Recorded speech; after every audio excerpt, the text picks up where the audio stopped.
Здравствуйте! На Первом национальном телеканале «Осетия и Рыштон» проект о людях и для людей.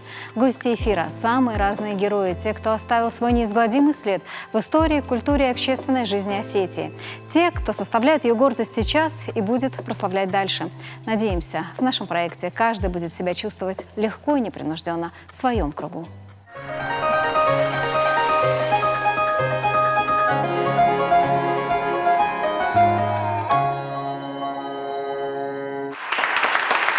Одна из самых известных трагедий Шекспира «Отелло» в свое время ставилась на всех сценах мира. Для актера сыграть роль Отелло – подарок судьбы, особая ответственность и высшая оценка его таланта. Константин Станиславский, Юрий Юрьев, Николай Мордвинов, Максим Аверин – эти имена уже вошли в золотой фонд культурного наследия страны. Среди них и гордость осетинской сцены Владимир Тхапсаев. Сегодня в своем кругу вспоминаем легендарных актеров, режиссеров знаменитой постановки спектакля осетинского театра «Отелло».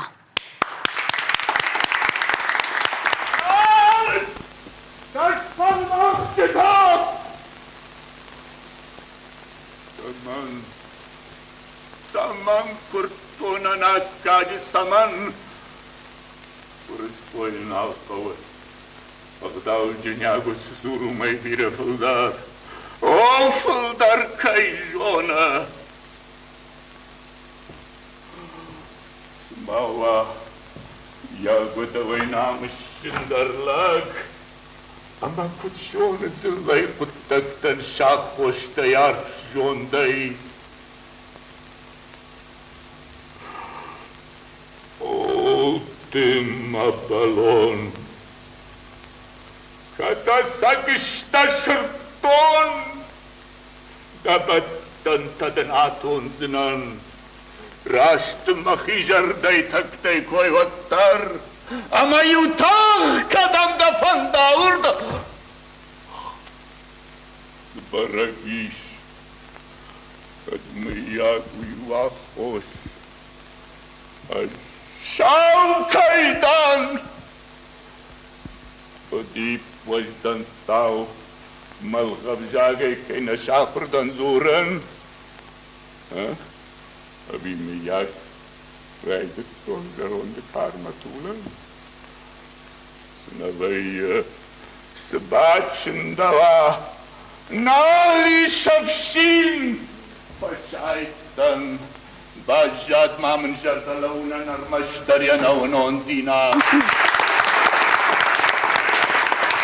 Здравствуйте, спасибо, что собрались сегодня в нашей студии. 75 лет назад на сцене Северо-Осетинского государственного театра была поставлена одна из лучших трагедий Шекспира «Отелло».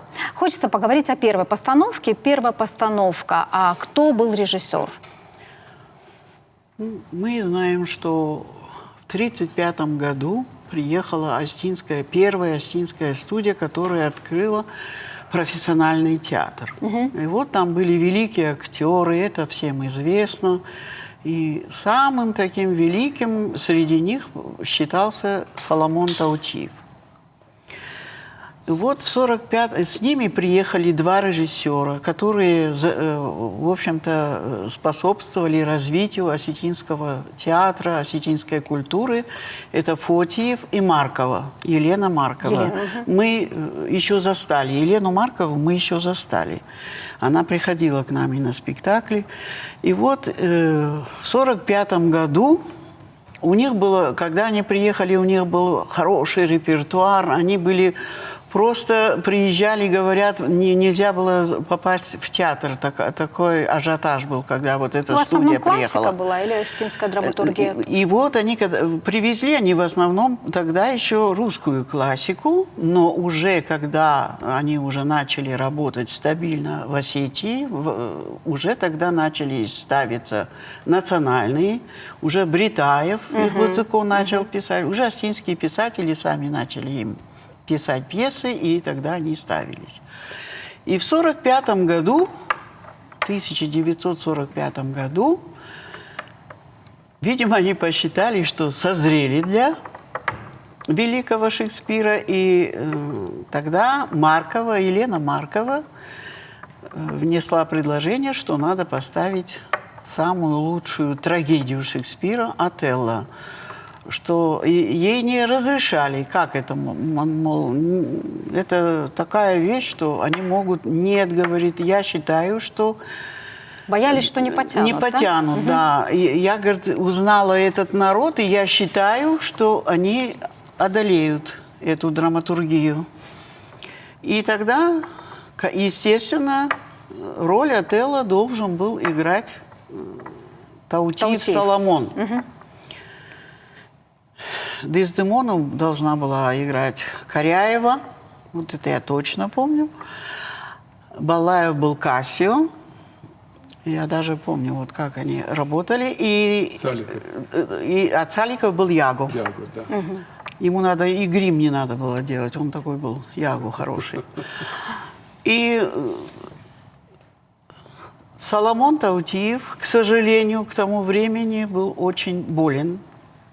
У него очень запретили, врачи запретили ему вообще работать на сцене.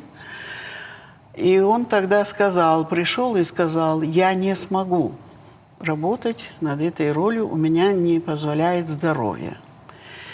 Я вам покажу парня, за которым я наблюдаю уже в течение к сожалению, Тхапсаев Бало не заканчивал, он нигде не учился, это самородок просто-напросто. И когда приехала студия и начала работать, он работал реквизитором, он работал рабочим сцены и наблюдал, и все спектакли, которые шли на сцене Остинского театра, он их знал все наизусть. И этот Соломон Таутиев, видимо, профессиональная привычка такая, и он наблюдал за этим парнем. Во-первых, у него были хорошие данные, голосовые, это самое главное. И Соломон Таутиев сказал, я знаю парня, который сыграет эту роль. Вот этот парень. То есть абсолютно без опыта без человек, опыта. его ставят на такую Нет, он роль. там, у них, если что-то там, кто-то заболевал, он на же подхвате все... был. На подхвате он был, он все знал наизусть. И даже было такое, вот если хотите, я вам скажу, 2 сестры ставились, и главный исполнитель заболел. А без него как работать? И он говорит, я вам сыграю его. Как? Да. И он вышел и сыграл. Еще как. Вот поэтому он был готов всегда. Вот его только позови, он готов. А вот в то время были только по одному составу, да, актеры? Второго состава не было? Не было. Второго состава не было. И тогда, как они говорили, я не знаю, может и были, но, как они сказали, у них не было второго состава. И тогда Соломон Таутиев Настоял буквально, да? настоял на своем, он сыграет. Маркова сомневалась, но раз, говорит, вы поручаетесь за него, я согласна. И тогда распределили Бало Тхапсаева на эту роль. Это было в 1945 году. И, как говорила Елена Маркова, я тогда не пожалела, что я заняла его, и он сыграл эту роль. Мы вот в 70-м году, когда мы приехали, мы застали, был восстановлен снова этот спектакль. И мы вот 70-й год, это было настолько... Мы застали театр, когда мы приехали. Театр был в расцвете сил. Вот наш театр был просто буквально... Это настоящий театр был. Я счастливая, потому что я с ним вышла на сцену. В «Ревизоре» я играла Марию Антонну, его дочку, а Зая Тхапсаева играла мою маму. Вот я с ними вышла на сцену. Это был такой спектакль, я вам даже передать не могу, какой это был спектакль. Другого городничего я не помню и не знаю, и нигде его не было.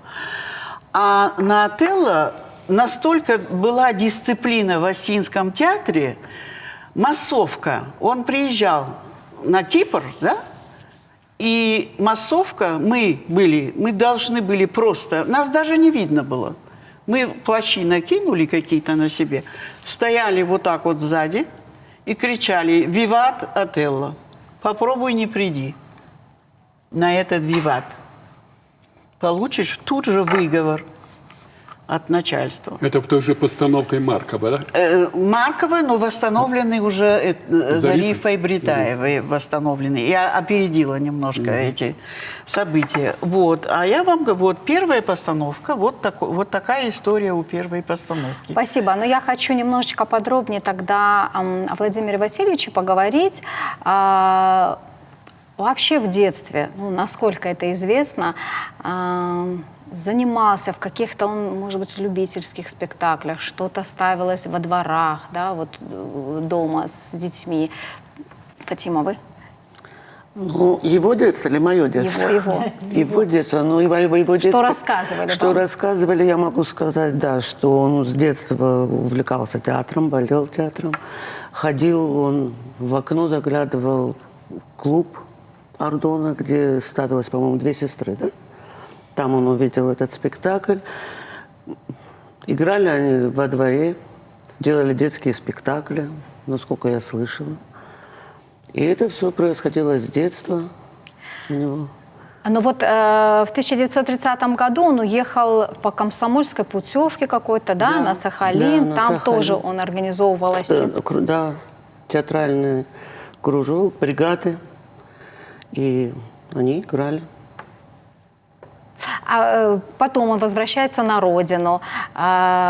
Здесь вот как он попал в Остинский театр? Ну, вот он возвращается на родину, но он не успевает, да, тогда уже студия уехала. Он не успел. Он не успел. Не успел. И уже уехала студия в Москву.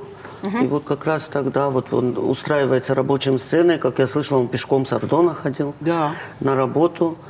Слушал там за кулисами все происходящее на сцене. Ну и вот потом, когда они вернулись, ну, такие подробности. Вот он как бы вошел в состав театра.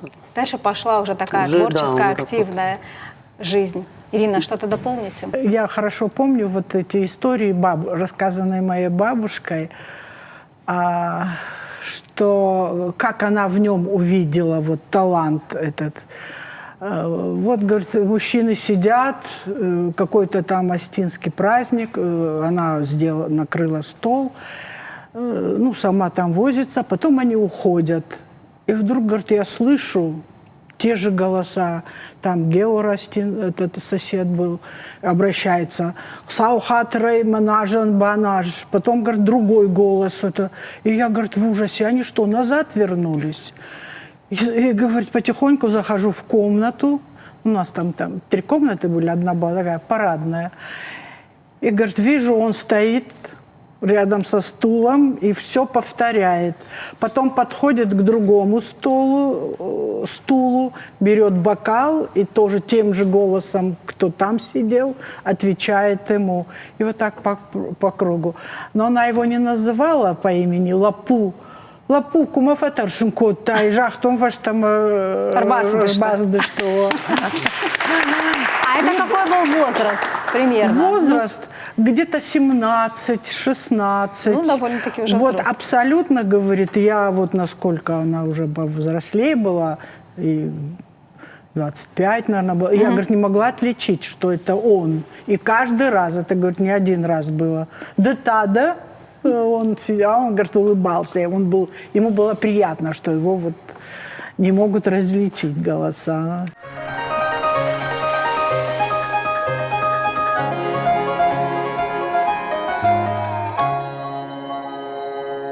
Понятно, талант однозначно он был, это было видно, и видели родные с детства, да. А вот на ваш взгляд, на профессиональный взгляд, в чем секрет Владимира Васильевича? Ну, мы уже сейчас говорили об этом. Это природный талант, потому что я, учась в Харькове, и я там узнал, мы, вернее, студенты, узнали, что есть такой гениальный, просто это слово говорили в учебном заведении, актер Болот Капсаев. И я никогда не думал, это было давно, 61-й, 62-й, 63-й год, я никогда не думал, что я попаду и увижу этого актера воочию в Осетии. Ну, какой там? Это Украина. Распределяли нас на украинские театры. Ну, я попал в русский театр, и вот так вот попал вот на Кавказ. И когда я приехал в 1967 году, я увидел его, я был потрясен, потому что это, вот как-то писали, пластика, врожденная пластика. Это не то, что вот преподают в университетах, сцен движения, там, фехтование и так далее, и так далее. А у него, ясно, что он не учился, уже мы это выяснили, но это было как, где-то я читал, что у него тигриная пластика. Может, все-таки чем-то занимался в детстве? Ну, может быть, спортом, Хореография, может быть, спорт. кем-то. Но он сам от ничего. природы, он же высокий, пластичный, очень хорошо сложен. И самое интересное, что у него был от природы поставленный голос. Вот бывает так, что не учили его разговаривать, а вот от природы гортанный такой. Если Лоренсу Оливье надо было играть Отелло, и он приходил на берег океана, я читал об этом, у него был какой-то, ну, тонкий такой голос, и он его срывал, вот он кричал, когда идут волны, и он орал, и потом он с хрипотцу, это получалось у него, Более низкий голос. и он потом приходил на сцену. Мало того, что он считался он худой, Лоренс Оливье, и когда он гримировался, он 4 слоя краски составил, чтобы быть помощнее, чтобы быть это. А у Хапсаева это все было от природы. Так что ему только сделали грим, и все. И он уже похож. Я видел его в этом спектакле вместе с Дездемоной, Царство Небесное, Туменовой, Еленой. Это был такой потрясающий дуэт. И потом была Галазова, по-моему, да? Да. Там он их передушил много очень. Всю жизнь искал Дездемону. Да, и вот мы тогда говорили, а сколько вы душили? Кто-нибудь боялся? Да, говорит, боялись, потому что он... Вот, а я это на себе испытал. Вот, когда мы уже познакомились, и мы поставили, Зарифа Михайловна поставила хороший спектакль «Перед грозой» по роману Руймаковой. Да. И я там навстречу жизни, и я играл там Сафа Абаева сына Владимира. Владимира. Только приехал, и потом в Осетинском театре тоже этот спектакль был. И Зарифа пригласила его сыграть у нас на сцене в Русском театре эту роль Сафа Абаева. Да. И он согласился, и вот он играл на осетинском языке, а мы, значит, на русском. И вот когда идут репетиции последние, и там меня отец убивает. Стол и такой камень гранитный, настоящий гранит, лежал, чтобы, ну, бумаги не рассыпались. Вот такой вот. И он хватал меня там в последней сцене и убивал меня. И потом монолог у него был. И вот мы репетируем, потому что завтра спектакль, там все. И я каждый раз, когда он хватал этот гранит, я не мог удержаться. А я голым говорю, ты что такое? Ты что? Я тебя не убью, не бойся. Я говорю, а вдруг? Вы же уже опять этих Дездемон задушили. Ну, шутки такие. Опять, и опять я не могу выдержать. Потому что, ну, выскальзывай. Он меня так, он сильный был. Он меня взял, говорит, ты актер или кто? А мне 24 года. И в конце концов он меня не убил, все получилось, и я понял, что это действительно гений. Да. Гений.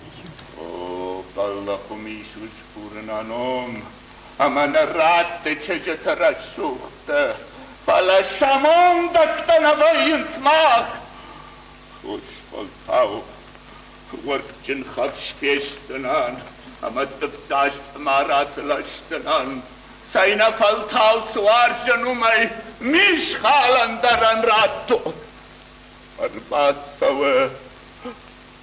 Wakadnalatade. Wadar yachim al-khute. La pandeman. Баундер, она как куда-то травой. Вибачте, Халтав шалдаттан дарирашун бар. Мушкула вартайте, от тараешку нажиптайн. Амон женутайн.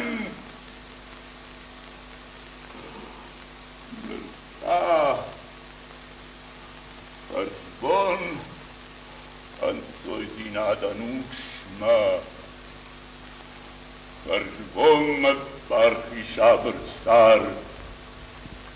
Арбон таут. Абажер динапшакта. Удони на кабатр шалхаштом брштата. Адай маган каруя.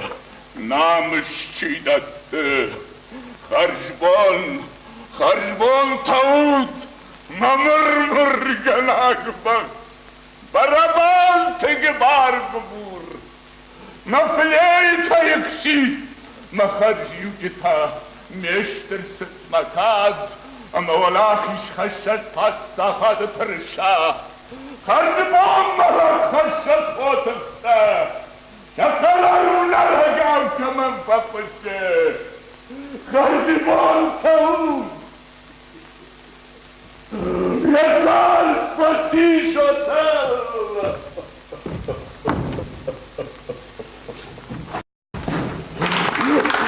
Мне хочется таки поставить точки над «и» в интернете. Любую статью, когда забиваешь Владимир Хабсаев, информация о том, что в 1964 году в Лондоне была показана постановка Зарифы Бретаевой на остинском языке. Владимир Хабсаев был отмечен королевой Елизаветой II как лучший исполнитель роли Отелло. Вот это правда? Нет. Нет? Не было такого? Не было такого. Не было, Английская делегация была в Осетии, и их пригласили, они увидели Отелло. А что у вас поставили Отелло? Это я помню со слов его жены, тети Тони. И они захотели увидеть этот спектакль. И вышли, говорят, ошарашенные. Как? В такой периферии, такой артист. И когда приехали в Москву, в посольстве в Великобритании, нашему послу, все в восторге. И тогда только Москва узнала, что где-то там, оказывается, играет Отелло на таком уровне. Это их делегация его увидела. А вот то, что он туда ездил... Но приглашение было. Или и приглашения тоже не было? Было это письмо, но приглашение как такового... Приглашение, может, было. Но он не ездил туда, потому что тогда это невозможно было туда и поехать. В те времена закрыто было. Не ездил он туда. Ну, я помню, вот вы... Приглашение было. Вот это письмо пришло. И вот был перевод официальный, было на английском языке, был перевод. И мою бабушку приглашали. Вот Белары Мазаевич, Кабулаев, он приглашал ее к себе, что письмо пришло. Но насчет того, чтобы он ехал туда, не было разговора. Приглашали именно спектакль или Остинский театр? Или тоже Нет, не было приглашения Остинского театра туда. по спектаклю? Чтобы он разово Было бы- поехал. Либо Разово. сам Разово, да. Владимир. Ага. То, как он играл в театре Моссовета, тоже разово. Не там, не постоянно, не год, да, у а на несколько Завадского. спектаклей. Да? Да, он играл на Завадский Осетинском, его в Моссовете приглашал. тоже. Он играл на Осетинском. Он играл в театре Там Маяковского. Марбинов играл, да? Отелло. Вот он играл заменил Марбинова. В на время. Моссовете он сыграл, в театре Маяковского он сыграл. Я помню, там играла эту Козырева, по-моему. Да, там играла. такая была. Тоже. Дездемона? Нет, эту Эмилию. А вот, и вот с ними он играл. В театре Маяковского он точно тоже сыграл, и в Моссовете он сыграл. Вот это я точно знаю. А вот, но только вот не помню. Эмилия была у нас, Коряева была потом. Потом Зайка была Эмилия. Зайка играла Эмилию. Когда Галазова Зифа играла Дездемону, Заира играла эту Эмилио. Ну, наверняка он, наверное, по Союзу тогда мог играть, естественно, в Грузии, мог играть в Армении. Там Харава был великолепный отель. Харава, да. Потом Он- этот Нет, он играл. Папазян, да? Они Приходил ездили. к Я нему и хорошо сказал, помню, что нельзя так играть. в Южную как ты Осетию играешь. они поехали. Тебя ненадолго хватит. Да, У да, них да. ставилось Так нельзя. разово, в месяц раз. А он ему ответил, а я по-другому не могу. Спасибо большое. А мы заглянули в театральный музей. Давайте посмотрим, что там осталось от спектакля «Отелло». Внимание на экран. У этого спектакля успех был ошеломительным. Это был настоящий триумф. И, конечно, за 40 лет Владимир Тхапсаев, исполнитель замечательной этой роли, он развивался, рос, он набирался профессионализма и, конечно, соответственно, менялся его Отелло. Понятное дело, что его Отелло покорил своего родного зрителя. Тут вообще не было никаких вопросов. Но как же за пределами нашей республики? В конце 50-х Владимир Тхапсаев поехал в Москву с творческим отчетом. Он должен был показать несколько отрывков из спектаклей, в которых он участвовал. И среди них был отрывок из спектакля «Отелло». Это была знаменитая сцена с платком. Произвел огромное впечатление и на московского зрителя, на театральную общественность, и на критиков. И там же, в Москве, его увидел руководитель театра Моссовета Юрий Завадский, на которого он произвел огромное впечатление. Достаточно сказать, что он сделал Тхапсаеву предложение сыграть роль Отелло в театре Моссовета на осетинском языке, в его русском спектакле. Конечно, Тхапсаев долго не решался. Он боялся, что если в русском спектакле он заговорит на осетинском языке, зритель сразу может это воспринять немножко неправильно, может быть смех, что непозволительно в трагедии такой. Вот. Но его уговорили, он приехал в Москву. Интерес был огромный.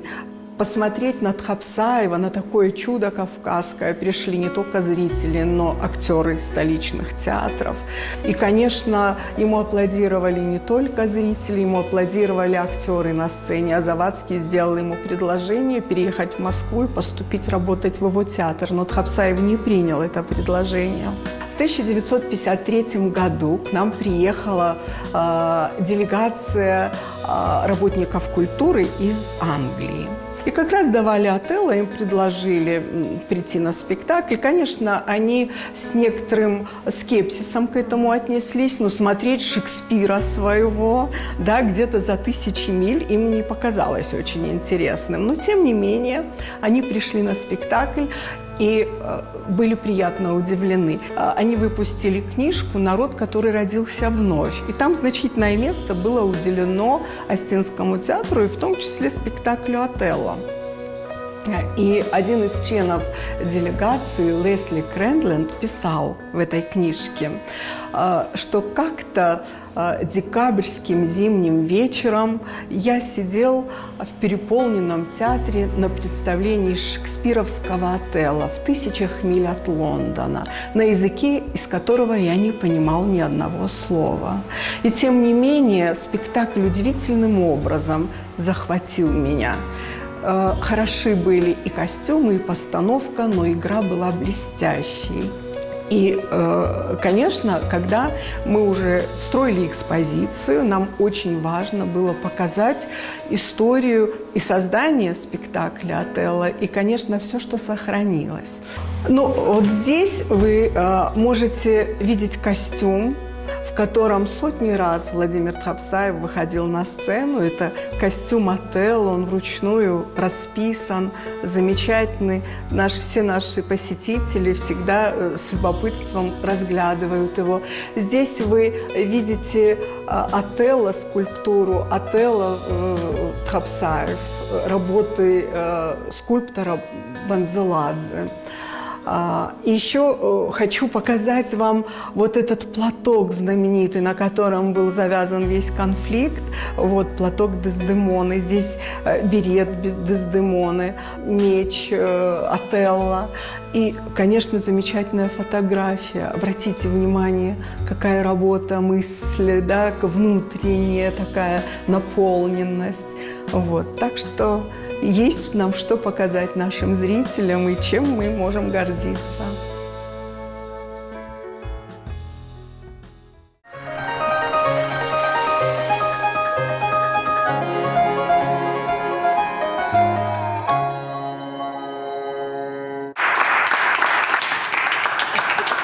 Я помню, у нас была такая тетя Нина, одевальщица, которая стояла вот так за кулисами, и он выходил, и она его быстро переодевала в другую белую рубашку, потому что это невозможно. Он с такой отдачей работал, это было что-то.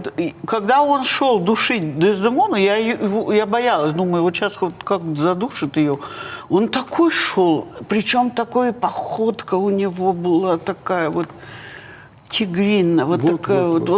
Все об этом вот. писали. И вот он идет, и даже это у него в руках свечка вот эта, и он идет, и даже вот это не шелохнется, и вот так он шел. Это вот эта походка, вот эта кошачья, тигриная, вот это, и вот этот взгляд.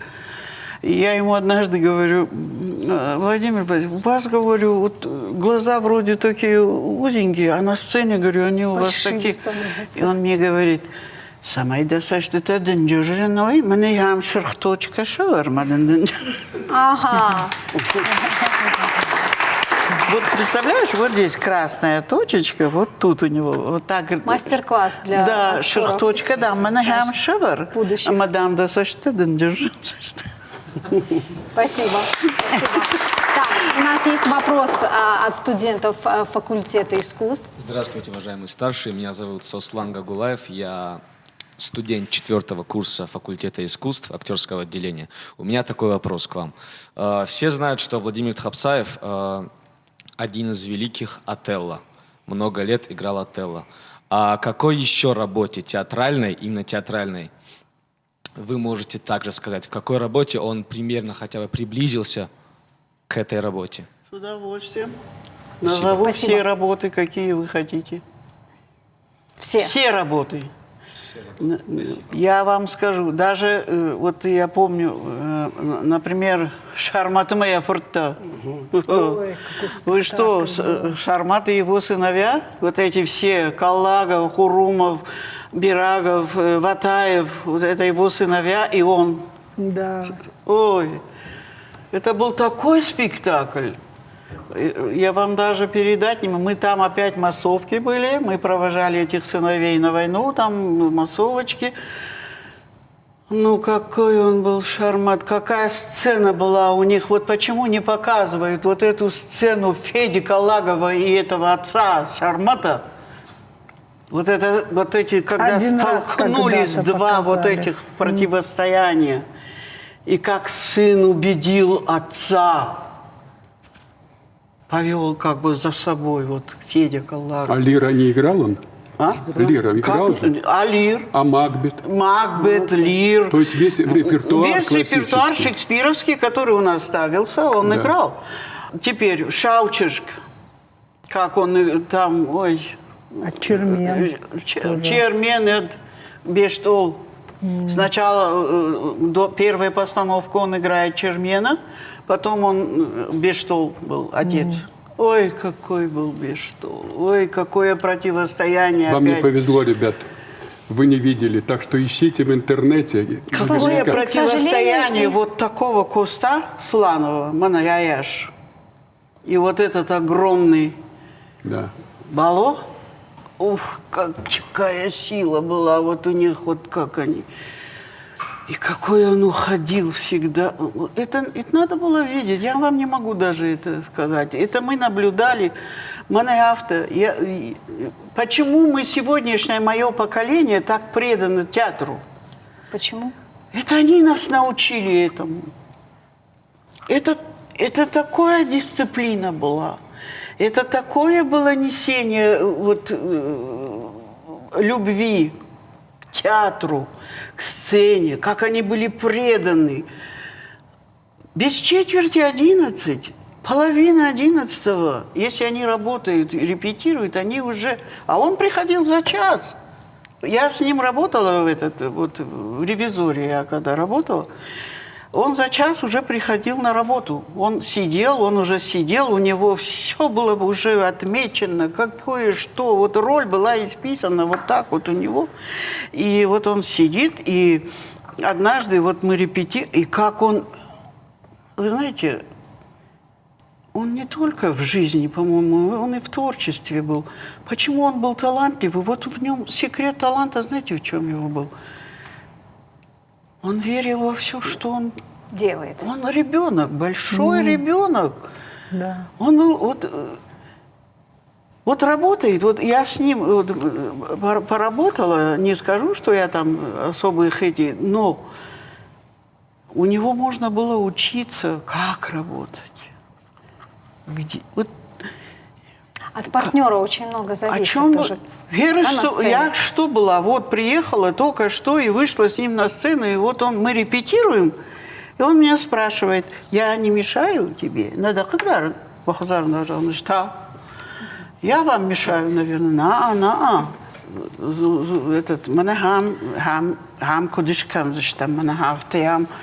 У нас мало было с ним вот сцен. Мы вот Зайка, я и втроем вот у нас бывали сценки. Он так вот, какой он... Я не знаю, как кому, но ко мне, как вот к актрисе, начинающей, он был очень внимательный. Внимателен. Да. Спасибо. Спасибо. Мы в этой программе очень часто говорим о театре, приглашаем актеров, режиссеров, и каждый из них с какой-то такой болью, сожалением вспоминает те времена, что было тогда, было лучше. Тогда театр был совершенно на другом уровне. Отношение к театру было, наверное, тоже более возвышенное, что ли, да, более уважительное. Хотя и сегодня тоже люди ходят в театр. В чем проблема? Почему вот раньше было, по вашим, да, если отталкиваться от ваших слов, раньше было по-другому, актеры работали тоже по-другому. Вот почему? В чем проблема? Сегодня не так? Я вам скажу. Вы можете сказать? Вы скажите, Да, и потом Вячеслав Я хочу сказать, что я тоже об этом часто задумываюсь, когда вот уже, значит, пришел возраст, когда опыт большущий. Когда мы приехали с женой, театр осетинский, он мог дать фору любому московскому театру. Да, это было. Вот это все созвездие, которое там было, они же многие потом заканчивали тоже в Москве. Не знаю, в Ленинграде, наверное, не было никогда. Не да? было. В Щукинском А вот в московских вузах они заканчивали, они проходили потрясающую школу. И когда они приезжали, они за собой везли оттуда вот культуру. И потом, вы же помните, никаких телевидений не было. Никаких телевизоров дома не было. Вообще ничего этого не было. То есть зритель был не искушен. Да. И вот поэтому работали на полную выкладку, работали с тем, что самое интересное было, это театр у микрофона, я помню, вот это черные тарелки. Да. Помните, да? Да, да. И вот это вот там какая-то подкрутишь, и да. театр, там Литвинов, театр у микрофона. Идет спектакль целый, там 1,5 часа. И мы учились там, и они тоже там учились. Потом только что закончилась война. Эти ребята заканчивают там. Еще все понимают, что разруха в стране, что надо дать зрителю что-то такое вот, или чтобы это было очень смешно, чтобы могли люди отдохнуть, или что-то очень такое интересное, трагическое. И люди по-настоящему этого учились. Во-первых, учились. Сейчас заставить студентов заниматься так кропотливо, как вот они занимались, потому что все студии, которые приезжали, это было на моих глазах. Вот ваша студия приехала. Это ГИТИС был, да? Да, ГИТИС. ГИТИС был. Вот там Толя Дзиваев, там Медоева, там Толя Галавов, да? Суановка. Суановка, понимаете? Вот Я приехали, думаю, здесь тоже аплодисменты нужны. Да. приехали, и я уже работал в это время, уже, ну, как бы, уже актер, вот, и это такая плеяда приезжала, и потом приехали ребята неплохие. Поэтому школа, вот надо, чтобы была школа настоящая. Не халтурная школа, а настоящая. Вот те, которые... Ну, от Капсаева мы поняли, он не учился, но он от природы. Вот есть такой от природы... Самородок. Самородок. Такое бывает редко, но он есть. Поэтому я считаю, школа, школа и школа. И как в этой школе учиться? Потому что профессия, ребята, очень и очень интересная, и также очень и очень тяжелая. Нужно иметь здоровье. Приехали ребята, вот их судьи, спортивные все, накачанные. Вот там где-то в ГИТИСе, там, я знаю, там этому уделяют много времени. Да, мы вот. очень. Акробатика, верховая езда, все. Поэтому надо день и ночь работать, пахать, пахать и пахать. Только тогда что-то получится. То есть Пахать, да, но вот ради чего? ради любви к театру. Спасибо. Спасибо. И еще мне что мне еще кажется, вот что держало вот на такой высоте еще театр, на таком профессиональном уровне. У нас, допустим, когда мы приехали, да, нас ставили со старшими рядом. Вот работают старшие, и нас, младших, туда включают. Пусть будет постановку, в в постановку, пусть будет вторая исполнительница, пусть будет это, пусть дублерство, но нас ставили. Да, это И правда. мы, я же вам сказала, что мы учились у них работать. С какой отдачей они работают? Ты же не схалтуришь, когда рядом с тобой работает Хапсаев, рядом с тобой работает Каргинова, рядом с тобой Туменова работает, Коряева работает. Ты же не схалтуришь, тебе же надо подтянуться. А как? Знание ГИТИСа не совсем? Практика это теория почти. Ну, мы приехали, привезли спектакли, но тут началась уже настоящая жизнь. И вот этой настоящей жизни учили нас старшие. От чего я сейчас добиваюсь? Нас осталось 10 человек старших, и нас не занимают в спектаклях.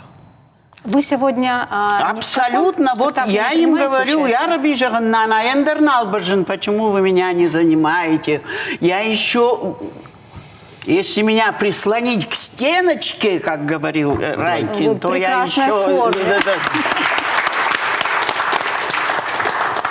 Вот почему сила такая была. Потому что там и дисциплина есть. Я же не могу опоздать, когда Балаев едет на выезд, когда Саламов едет на выезд, когда Хапсаев едет на выезд. Я же не могу опоздать на работу. Я обязана уже прийти, понимаешь? Вот чему надо. А тут у нас как? Опоздает на работу, да? Мамада хошчем Фаузана. Вот я сижу, жду на выезд.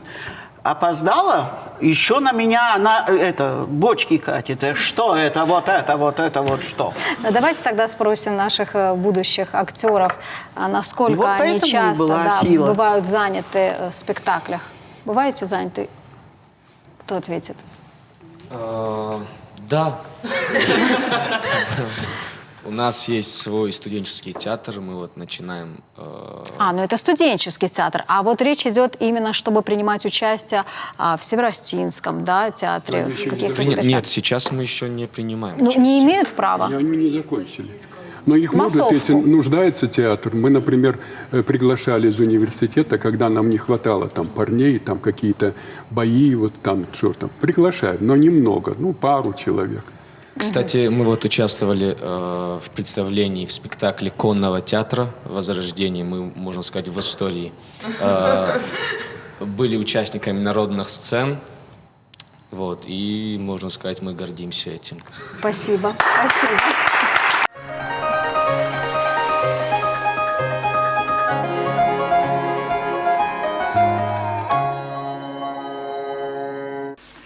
Романой кратой. Dedim ki şafa, Eskuladip kalmalı şan baldan. Так, Джамбула, так.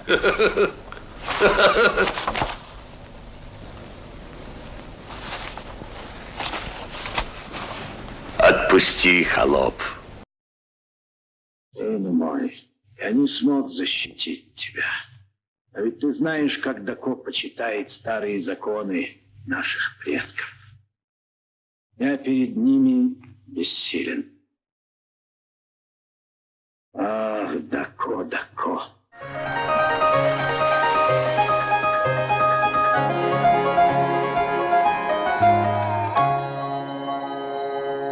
Болот Хабсаев после Отелло час отдыхал, сидел в гримерке.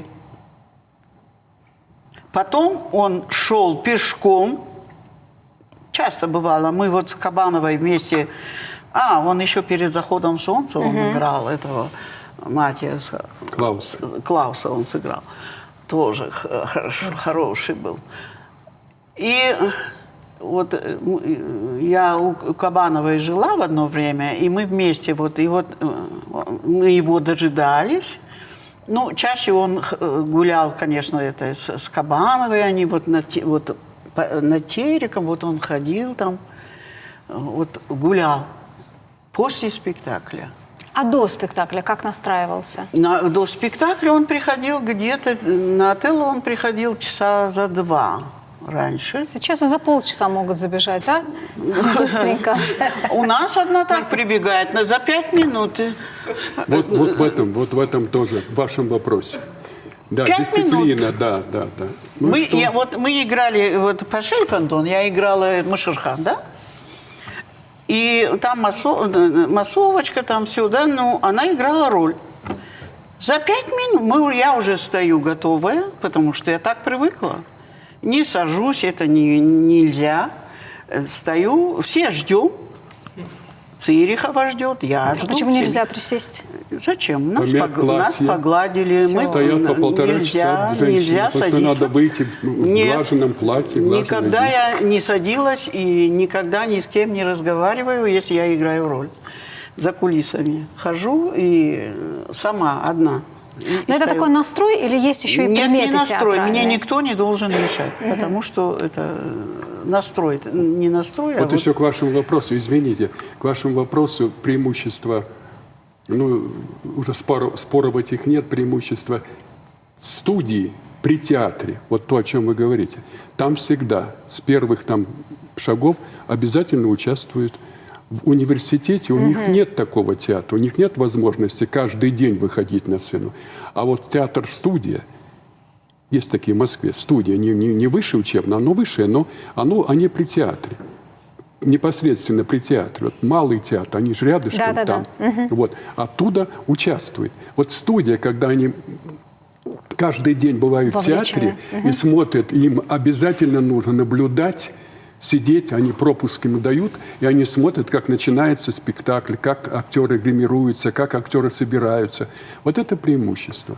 Там такое есть. Поэтому я была всегда за то, чтобы они участвовали. Вот студенты принимали. Есть массовка, да, пускай они придут, пускай они посмотрят, как работается, что делается.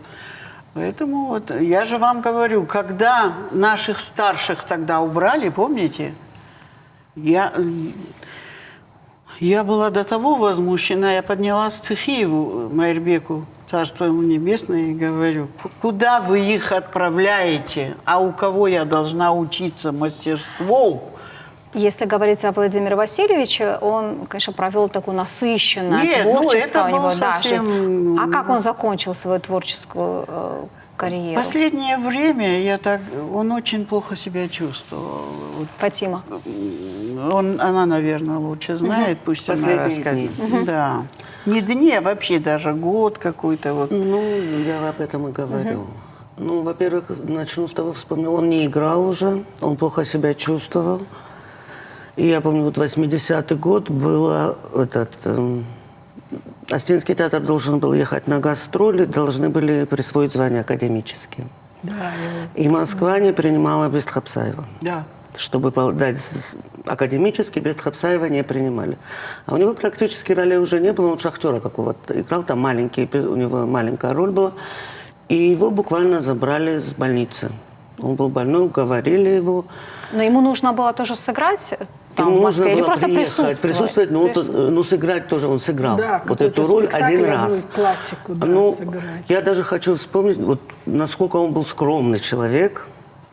Его уговорили, он и ради театра он поехал, чтобы вот театру присвоили это звание. «Орлиная гора» Да. называлась.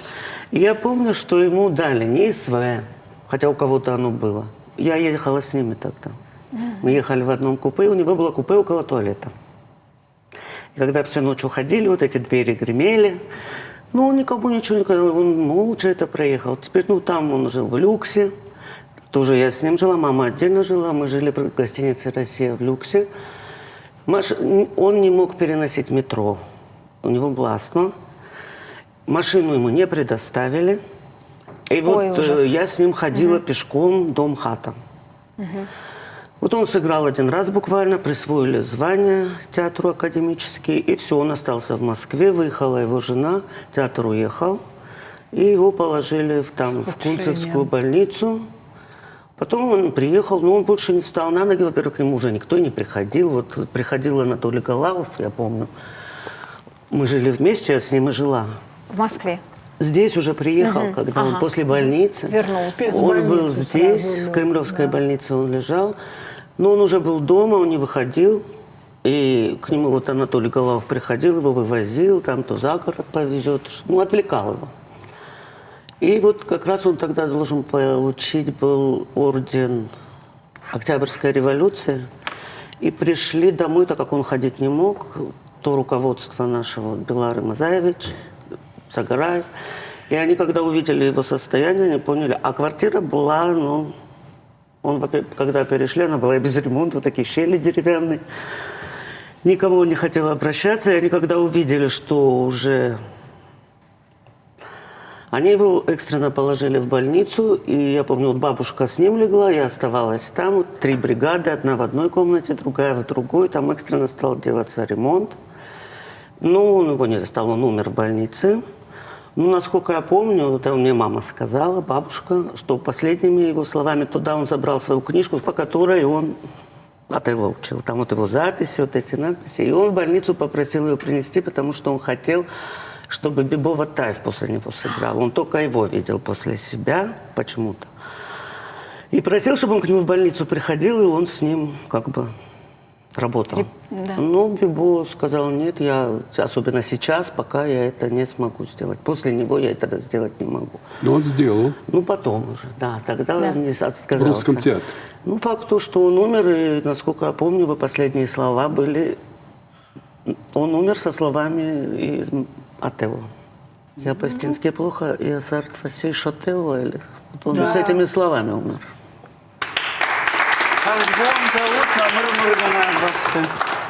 Да, мы приехали в отпуск, и мы здесь не жили, и с мужем в спецбольницу пришли.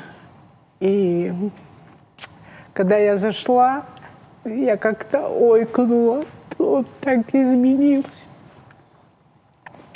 И вот, ну, разговаривали, все, и потом он так как-то руку поднял, говорит, я сарт фаси шотелло. Вот вы говорите, я уловила эту мысль, почему такие люди, которые при жизни видят аплодисменты, цветы, потом уходят за кулисы и остаются одинокими. Очень частая история. Именно с творческими людьми. Это было и с Зарифой Елбаздукоевной. Вот сейчас слышу тоже, да, вы говорите, что мало кто приходил навещать. Ну да. Ну да, вот Балаев к нему приходил, и вот у Калава больше... Ну и родственники приходили, естественно. Ну как вот у Гафта есть великолепное стихотворение вот об этом. Придя со сцены, бывший маг, домой едва приковыляя, живет совсем не так. Ну и это начинает.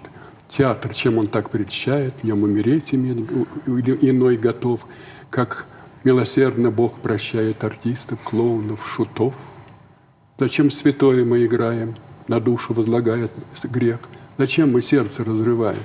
За деньги, радость, за успех? Зачем кричим, зачем мы плачем, устраивая карнавал? Кому-то говорим удача, кому-то говорим провал. Что за профессия такая? И дальше, уйдя со сцены, бывший маг, домой едва приковыляя, живет совсем не так. И дальше тоже прекрасные слова, я их знаю, просто не буду времени. Вот вам этот самый... Ответ. Да. Актер одинокий.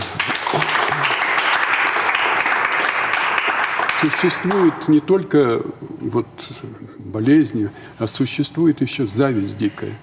Вот то, что разрушает театр, об этом нужно говорить. И, ну, не только я, вот каждый день можно слышать передач много, особенно по ТВЦ, об актерах. И все время слово это зависть.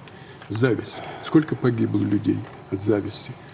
От того, что не пришли, от того, что не заметили, от того, что не дали роль, потому что ты же наигрался, от того, что что-то еще. Зависть разрушает. Вообще зависть везде разрушает. А вот в театре это особенно бывает. Поэтому... Какой-то выход из этого есть? Больше театров? Чтобы было больше постановок, больше спектаклей? И на всех хватило ролей? Нет, у нас и так театров, я считаю, много. Я считаю, что много. у нас их На так наш много. Да. Понимаете, просто надо, чтобы к театру... Ну, тут закончился год театра. Надо было, чтобы как-то это закончилось, ну, более... Ну, как-то для работников театра радужней. Потому что очень маленькие зарплаты. Вот мы недавно в этой студии об этом говорили. Маленькие зарплаты. Нужно, чтобы люди получали деньги, чтобы они могли не иди где-то еще работать, делать ремонты. Актеры делают ремонты, кладут этот самый... вот Ивашов, актер, помните? Он был актером и ходил, плитку клал, ходил на вокзал, это самое, сгружал эти самые. Гениальный актер. «Баллада о солдате», да, что ребята, наверное, знают. Вот. Муж Светличной. Вот. Надо, чтобы актер был защищен от быта, потому что за рубежом актеры, если они работают, так как мы работаем еще интереснее. И сейчас мы работаем очень интересно. Но для этого надо, чтобы у актера была какая-то... Ну, чтобы надо детей кормить, надо одевать, надо учить детей своих. А денег, в общем-то, то, что получаем мы, ну, не только мы здесь, а вообще актеры в нашей стране, это, конечно, смешно. Но, может быть, вот поэтому сегодня молодое поколение вот так относится к своей профессии? Ну да, вот я же говорю, мы говорили недавно здесь вот об этом именно, что как бы профессия становится непрестижной. Вот. Вот. Непрестижной. Вот они вот поступили и будут уже в этом году заканчивать, и они должны знать, что, в общем-то, не все попадут в Москву. Потому что я уверен, что некоторые думают, что в Москве очень сладко.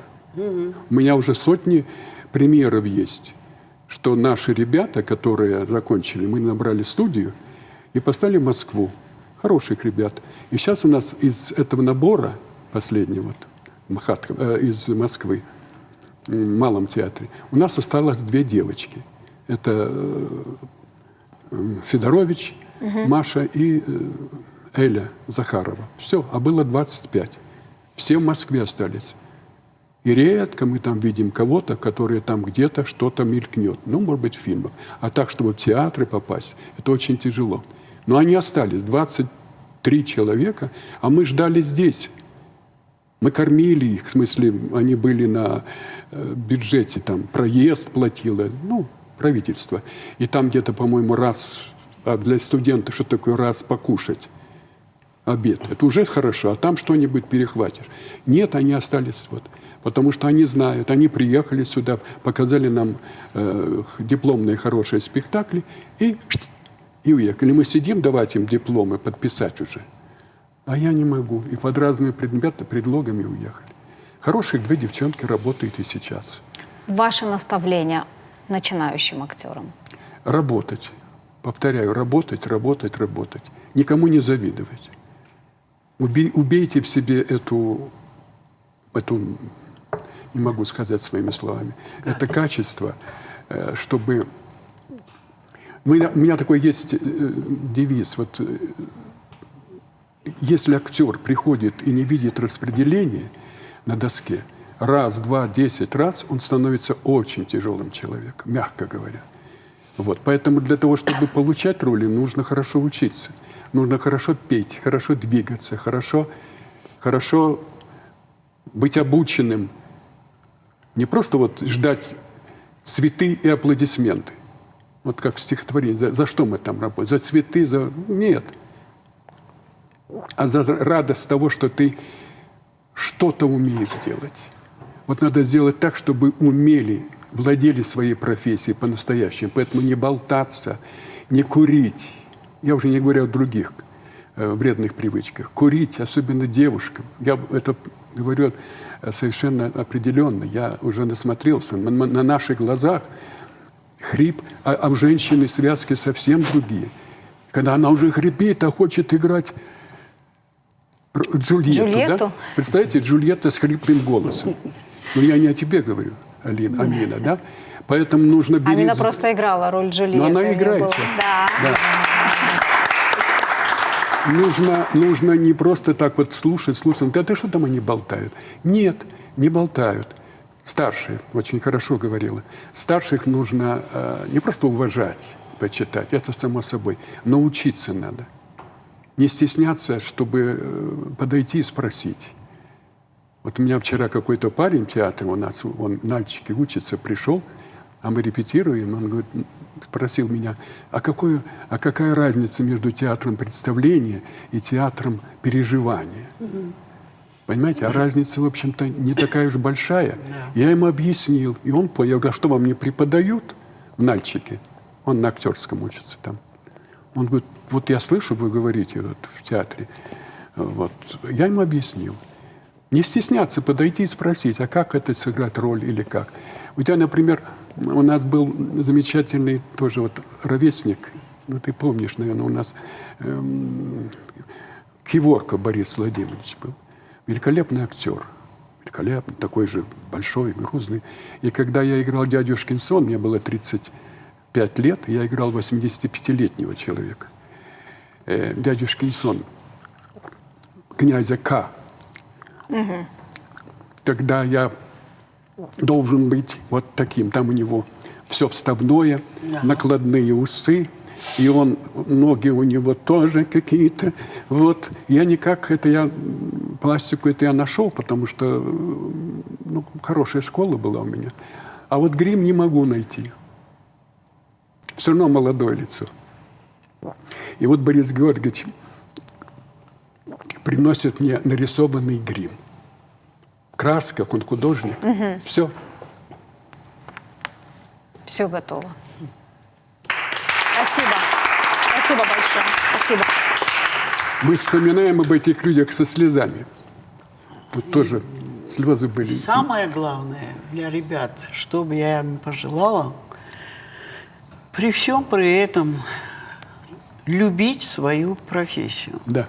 Если вы ее любить не будете, ничего у вас не получится. Никогда. То есть никогда не вмешивайтесь ни в какие закулисные разговоры. Ничего вас не должно волновать. Доказывайте всегда свою состоятельность на сцене, своей работой. Любите театр, любите свою профессию. Спасибо вам. Спасибо. Владимиру Тхапсаву была присуждена республиканская премия имени Косталя Ивановича Хитагурова, государственная премия РСФСР имени Станиславского. Он был награжден орденом Ленина, медалями. Его имя носит Северостинский государственный академический театр, в котором он служил всю свою жизнь. Но, безусловно, главная его награда – любовь зрителей и благодарность за подаренное волшебство. Спасибо вам.